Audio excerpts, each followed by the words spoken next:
Bom dia, amados e preciosos irmãos, que Deus nos abençoe e que Ele faça-nos melhores hoje do que fomos ontem.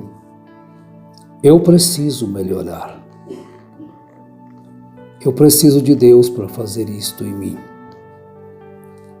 E dar mais sabedoria, mais entendimento, mais calma. E estar mais firme na fé a cada dia, assim como Abraão,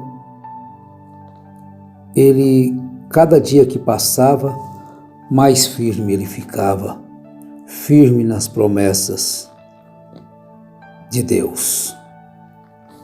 Bem, nós falamos sobre a Bíblia recontada, uma parte. Vamos falar um pouquinho hoje. Nós falamos sobre recontar uma coisa. Nunca é como foi feito, foi escrito. Sempre vai haver uma interpretação naquilo que a pessoa acha que é daquela forma. Agora, é claro que as pessoas estudam e eles então despertam para colocar suas próprias ideias naquilo que eles não deveriam colocar. Salomão, ele disse, não remova os limites antigos. Agora, todas as pessoas defendem o seu ponto de vista.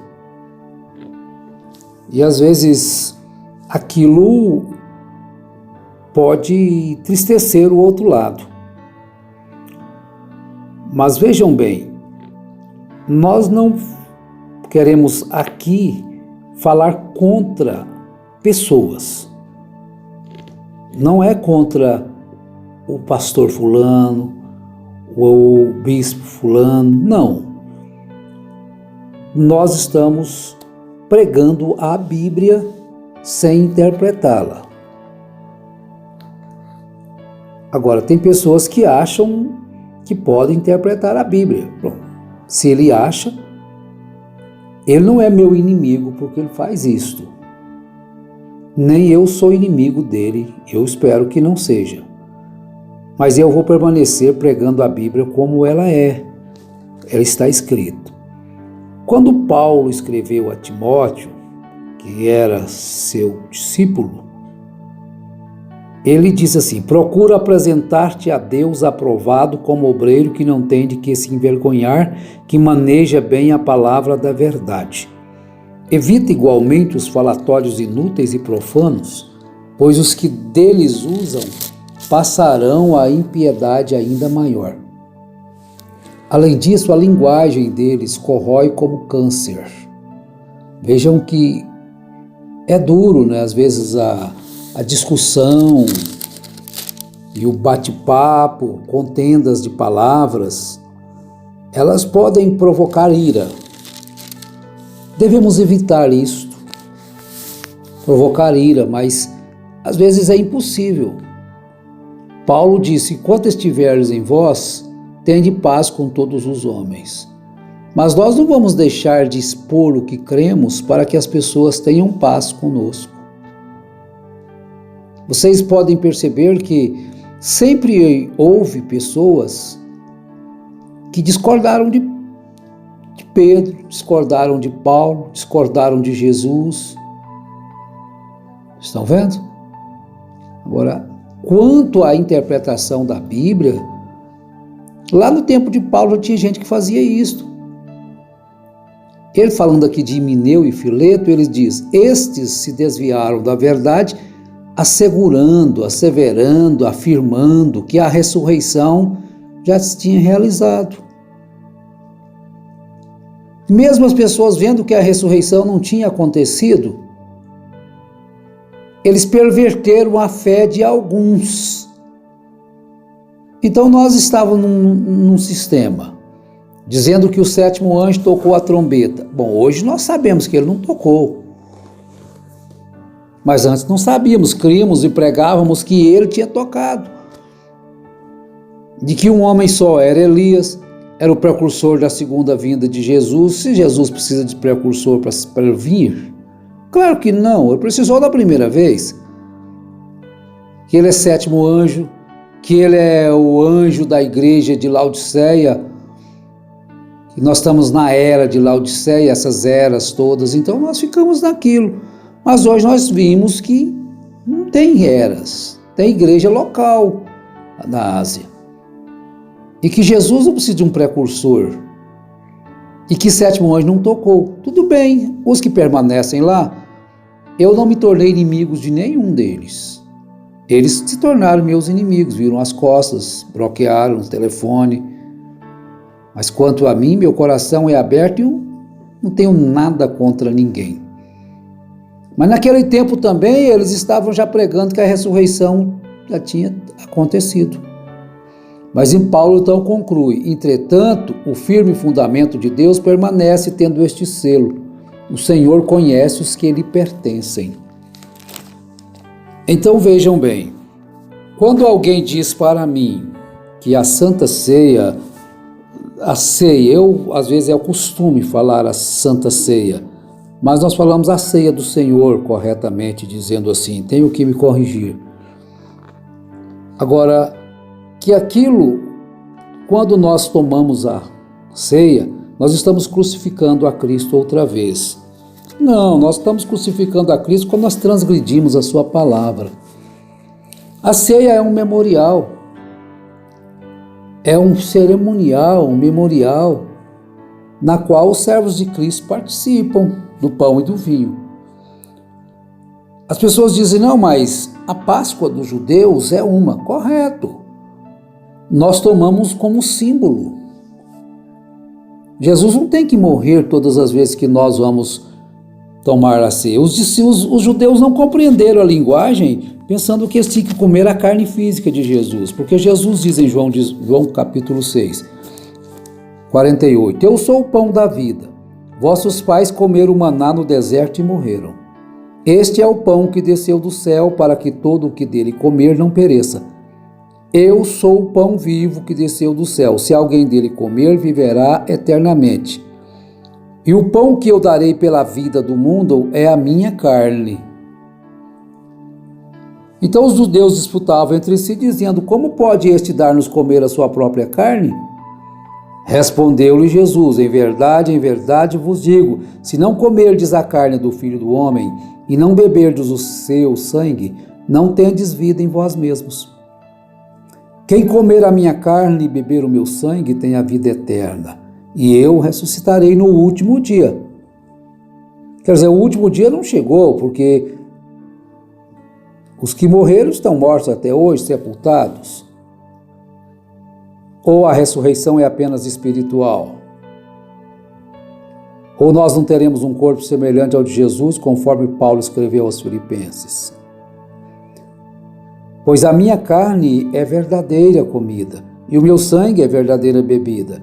Quem comer a minha carne e beber o meu sangue permanece em mim e eu nele. Assim como o Pai que vive me enviou, igualmente eu vivo pelo Pai, também quem de mim se alimenta por mim viverá. Então vejam bem, eles se escandalizaram em Jesus, porque aquilo era uma coisa estrondosa, sem cabimento. Agora, como que vamos comer a carne deste homem, beber seu sangue, somos canibais e assim, essas coisas? Agora, quando Jesus instituiu a ceia, na noite em que ele ia ser traído, que foi traído,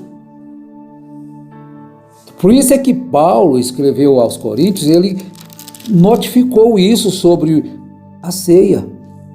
Ele recebeu do Senhor o que também ele estava ensinando. Agora, Jesus não ia ensinar errado para Paulo, e Paulo ensinou errado para o povo, de forma alguma. Então nós vamos tomar aquilo ali, não uma carne literal, como a transubstanciação da Igreja Apostólica Romana, que aquilo é literalmente o corpo de Jesus, o sangue de Jesus, não, de forma alguma.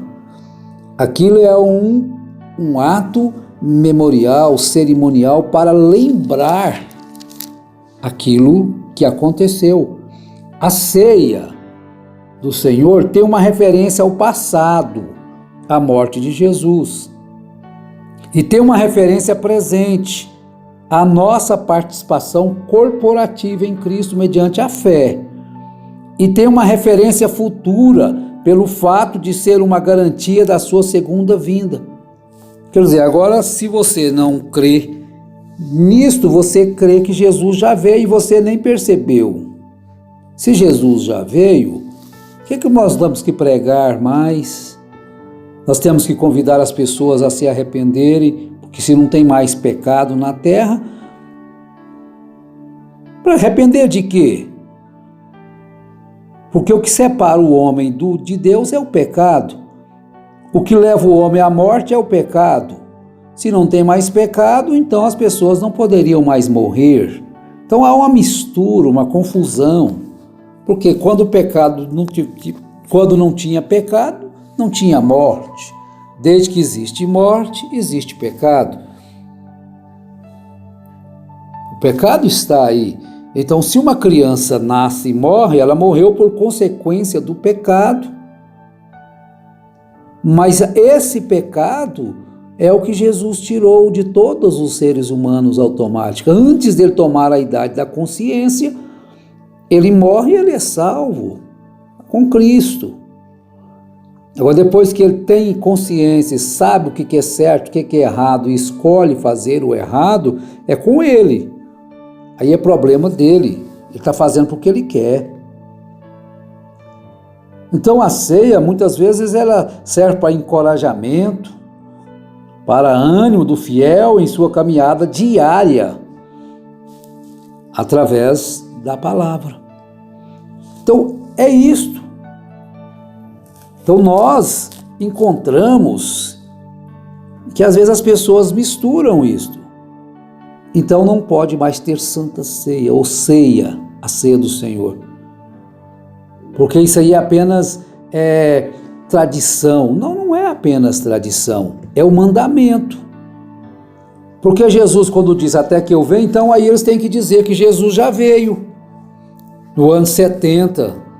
E as outras escrituras todas que tinha que cumprir, quando Paulo chega lá na frente, ensinando aos gentios, ele já sabia que Jesus tinha ressuscitado, que Jesus tinha subido ao céu, e mesmo assim ele estava pregando a ressurreição. Pedro estava pregando a segunda vinda de Jesus, que os céus, os elementos se desfariam. Mas se Jesus já tinha voltado, Pedro, como você está ensinando isso para o povo? Na sua segunda carta, capítulo 3. Então veja como que a Bíblia não pode ser interpretada segundo a mente de um homem. Então ele diz no capítulo 3 que esses céus vão passar. Virá, entretanto, como ladrão, o dia do Senhor, no qual os céus passarão com estrepitoso estrondo e os elementos se desfarão abrasados. Também a terra e as obras que nela existem serão atingidas. Visto que todas essas coisas hão de ser assim desfeitas, deveis ser tais como os que vivem em santo procedimento e piedade, esperando e apressando a vinda do dia de Deus, por causa do qual os céus incendiados serão desfeitos e os elementos abrasados se derreterão. Nós, porém, segundo a sua promessa, esperamos novos céus e nova terra, nos quais habita a justiça. Então nós devemos esperar a volta de Jesus ou não? Por esta razão, pois, amados, esperando estas coisas, empenhai-vos para seres achados por ele em paz, sem mácula e irrepreensível, e tendo por salvação a longanimidade de nosso Senhor. Então, preciosos irmãos, Nós não queremos debater, falar contra as pessoas, mas não vamos deixar de pregar aquilo que a Bíblia diz. Então, se Jesus veio no ano 70 depois de Cristo, é como diz alguém, o Apocalipse já é passado, né? Se ele veio, toda a Bíblia é passado. Nós poderíamos fechar a Bíblia e viver uma vida aí, tranquilo, na terra, até fecharmos os olhos, morrermos, formos sepultados. Mas não é bem assim. Devemos ter cuidado quando tiramos as pessoas para uma interpretação nossa, porque cedo ou mais tarde, aquilo vai se deparar como nós já vimos na mensagem de William Branham. Nós deparamos tudo errado, porque nada sucede como eles ensinavam. Então nós pedimos a Deus que abençoe a todos, sem distinção de classe, cor, religião. Não tem nada, não temos nada contra ninguém. E às vezes a gente fala e as pessoas entendem que nós estamos falando mal das pessoas. Não, nós estamos falando contra os espíritos enganadores, que desde o tempo de Paulo estava na terra, e ele advertiu Timóteo que nos últimos tempos eles se apostatariam da fé. Então seriam enganadores, dizendo-se sábios, se tornando loucos. Então pedimos a Deus que abençoe a todos, que ajude a todos, que fortaleça a todos, anime a todos. E nós vamos lutar pela fé, conforme disse Judas no primeiro capítulo. Só tem no primeiro versículo de Judas. Lutar pela fé que uma vez foi dada aos santos. Que Ele te cure, te liberte em nome de Jesus Cristo. Amém.